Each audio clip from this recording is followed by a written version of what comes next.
Hugh Reid and the Post Office. I came out here from Ohio in 1801, about the same time as many of the other early pioneers. The early farms were just getting started then, and I picked a pretty place where a trail between two of these new settlements crossed a fair-sized creek. You see, I was apprenticed to a millwright as a boy and knew that in a few years these farmers would need a place to have their grain ground, and I meant to be the man who ran the mill. It was a big speculation, taking up 400 acres of forest land without another house for miles, but I was sure the country would prosper and that I would too, if only I had a good running mill. First thing I did was build me a log cabin, same as every other settler did back then. It was made from round logs, was about 8 feet high, and was up on the hill above the stream, right where a sweet spring poured from the ground. It was not a big house, but it was snug and good enough to winter in. That next spring I rough-cleared a piece of ground and planted a small crop, and by summer was ready to return to Ohio and marry Eleanor, the girl I'd been courting. We two had an understanding, and it never crossed my mind that I had been gone for over a year and that maybe she might be wondering what had happened to me. I was pretty tired out as I neared my old home, but then I saw an old friend on the road, and what he told me started me off at a run. Eleanor was getting married that very day. I cursed myself as I hurried along. I should have come back sooner, but I had thought I was getting a home started for the two of us. This was before the mails ran, so I didn't kick myself about not writing, but if I had just thought more about her and what she must be thinking, I would have come home sooner. I hurried up the road to her father's place and walked into the house just as the preacher was warming up. Well, my arrival surely did put a stop to that. All was commotion for many minutes, but I talked to Eleanor, then her father, and finally to the man who had tried to steal my girl away. In an hour it was settled, and the ceremony got underway a second time. But on this occasion it was me standing beside Eleanor in front of that preacher. Well, we went back to Armstrong County, Pennsylvania, and settled down in the log house I'd built and started to build a life together. Eleanor was soon with child, but the birthing did not go well, and God took them both in November of 1803. I grieved for years, but threw myself into the work of opening up my little piece of Pennsylvania. About 1808 I got my first grind mill going. It was made from logs, not cut timber, and was pretty simple, but she worked, and soon people were coming from miles around to have their milling done. There was not much money at that time, and so I took a quarter or an eighth of the flour as payment for the work, depending on the season and who wanted the milling done. In the harvest times, people would line up waiting their turn, and it was not long before I had local boys working for me, and a log hut or two had been built to house them. I was happy to sell land to anyone who was interested in staying in my little settlement.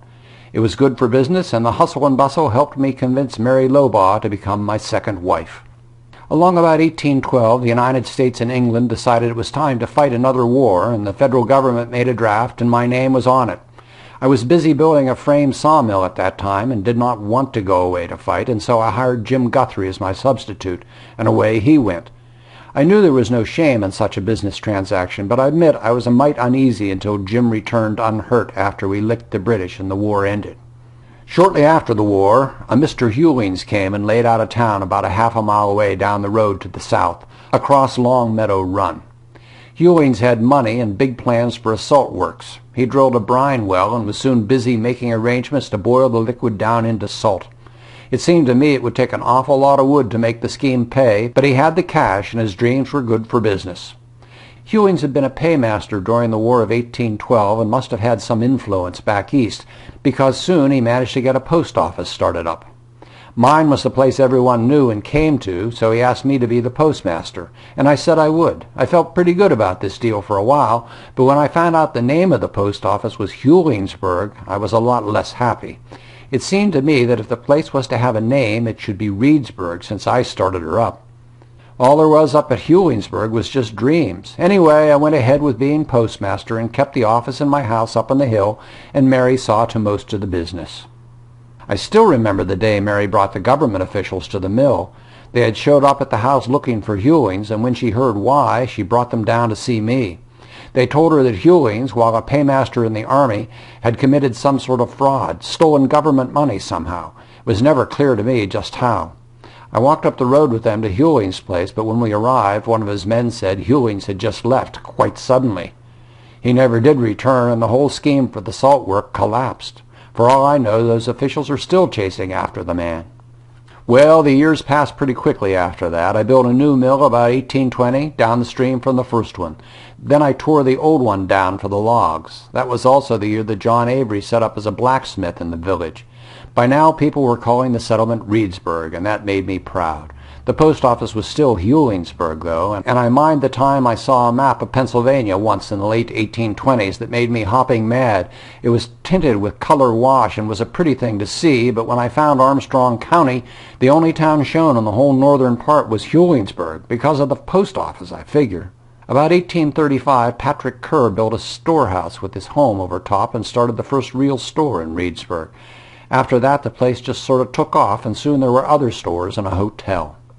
In 1839, a new county was made from pieces of Armstrong and Venango counties, and in 1840 I built my first mill in Clarion County. It was downstream around a bend from where the first two had stood. It was a dandy and was the last one I ever built here. That same year, William F. Keever built a fine hotel down the road at Hewlingsburg and renamed the place Keeversburg. Well, when he did that, it seemed the name of the post office changed too, so now they sent the mail to Keeversburg. I did not like the name. I was born in 1774, and along about 1855, when I was 81 years old, I decided to retire from business. That's when I sold out to David Craig, who commenced to build another sawmill. I took a great deal of interest in its construction, and David always was willing to listen to my opinions. I liked him for that. Mary and I never had any children that lived, but we adopted little Adeline Clover about 1842, and she's still at home and a great comfort as Mary and I get on in years. I'm now nearly 90 and not nearly as spry as I once was. We live not many rods from where my original log cabin stood, and Mary and I often talk about the old days. I barely remember Ireland after all these years away. My home is here. I know it must sound prideful, but it pleases me to think that my name will live on through this place that I created out of the wilderness. And today came the best news in many a year. I have been smiling all day. Lincoln has been elected president, and because of the patronage system, the name of our post office will be changed for a third time. No longer will it be either Hewlingsburg or Keeversburg.